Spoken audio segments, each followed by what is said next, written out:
ça va très loin. On parle d'un retrait israélien de la vieille ville de Jérusalem. Les Juifs ne pourraient plus aller au Kotel avec ce type de résolution.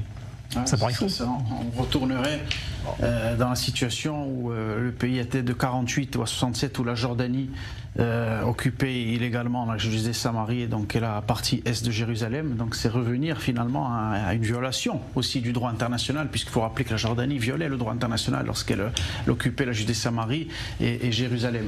Mais ce qui est intéressant de voir par rapport à ce vote à l'ONU, c'est que, comme l'a dit Joël Malbruno, c'est vrai, bien entendu, que l'autorité palestinienne se sert de l'ONU depuis de longues années. L'ONU, en réalité, aujourd'hui, est une organisation qui sert de levier à ce mouvement pour condamner Israël.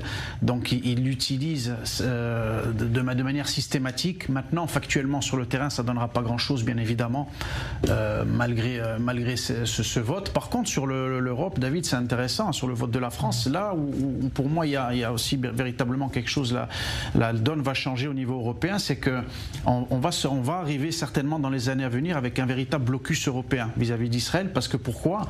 Parce que la raison est simple, c'est que la démographie change en Europe.